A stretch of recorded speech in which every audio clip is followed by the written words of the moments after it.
رمضان series قسط 18 حیا اور اخلاق۔ رمضان کا مہینہ ہمیں صرف عبادت گزار نہیں بناتا، بلکہ یہ ہمیں ایک باعمل اور باحیا انسان بناتا ہے۔ اکثر ہم سمجھتے ہیں کہ اسلام صرف نماز اور روزے کا نام ہے، لیکن ہمارے نبی صلی اللہ علیہ وسلم نے فرمایا، الحیاء شعبۃ من الایمان۔ جس طرح خوشبو کے بغیر پھول ادھورا ہے، بالکل اسی طرح حیا اور اچھے اخلاق کے بغیر مسلمان کی شخصیت ادھوری ہے۔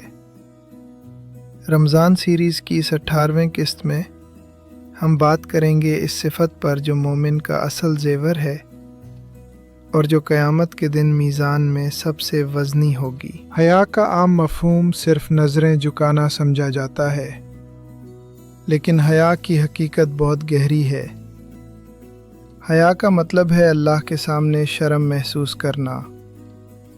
جب ہم تنہائی میں ہوں اور کوئی گناہ کرنے کا خیال آئے تو یہ سوچ کر رک جانا کہ میرا رب مجھے دیکھ رہا ہے، یہی اصل حیا ہے۔ روزہ خود حیا کا سبق ہے۔ ہم پیاس کی شدت میں بھی پانی نہیں پیتے کیونکہ ہمیں اپنے رب کے سامنے حیا آتی ہے۔ یہی حیا ہماری زبان میں ہونی چاہیے کہ ہم کسی کو گالی نہ دیں۔ ہمارے کانوں میں ہونی چاہیے کہ ہم فضول نہ سنیں، اور ہمارے لباس و کردار میں ہونی چاہیے کہ ہم سے کسی قسم کی بےہودگی سرزد نہ ہو۔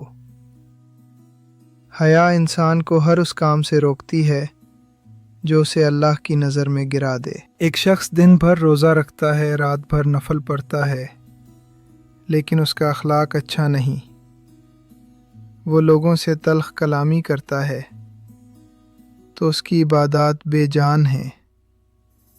دوسری طرف وہ شخص ہے جو شاید اتنے نفل نہیں پڑھتا، لیکن اس کا اخلاق اتنا بلند ہے کہ وہ لوگوں کے ساتھ نرمی، مسکراہٹ اور ہمدردی سے پیش آتا ہے۔ نبی کریم صلی اللہ علیہ وسلم نے فرمایا، قیامت کے دن مومن کے میزان میں سب سے وزنی چیز حسن اخلاق ہوگی۔ رمضان ہمیں اخلاق کی پریکٹس کرواتا ہے۔ جب ہمیں بھوک میں غصہ آتا ہے اور ہم اسے پی جاتے ہیں تو ہم اپنے اخلاق کو سنوار رہے ہوتے ہیں۔ اخلاق یہ ہے کہ آپ اپنے سے چھوٹے سے شفقت کریں اور بڑے کا ادب کریں۔ اخلاق یہ ہے کہ آپ کی موجودگی سے لوگ خود کو محفوظ محسوس کریں۔ ہمارے نبی صلی اللہ علیہ وسلم اخلاق حسنہ کے اعلیٰ ترین درجے پر فائز تھے۔ آپ صلی اللہ علیہ وسلم نے کبھی کسی سائل کو جھڑکا نہیں، کبھی کسی کو برا بھلا نہیں کہا، یہاں تک کہ آپ کے دشمن بھی آپ کی حیا اور اخلاق کی گواہی دیتے تھے۔ آج ہم اپنے گریبان میں جھانکیں، کیا ہم روزے کی حالت میں چڑچڑے تو نہیں ہو جاتے؟ کیا ہم گھر والوں پر چیختے چلاتے تو نہیں؟ یاد رکھیے، روزے کا مقصد نفس کو کچلنا ہے، نہ کہ دوسروں کا جینا مشکل کرنا۔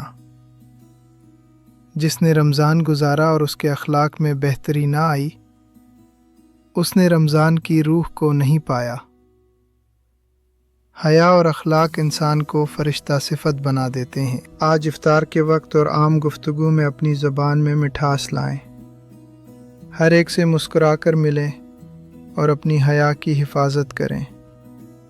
یاد رکھیں، خوبصورتی چہرے میں نہیں، کردار اور حیا میں ہوتی ہے۔ کل کی قسط میں ہم بات کریں گے اس عمل پر جو ہر درد کی دوا ہے، یعنی استغفار کی کثرت اور معافی مانگنے کا ڈھنگ۔ دیشان اظہر آفیشل سے جڑے رہیے۔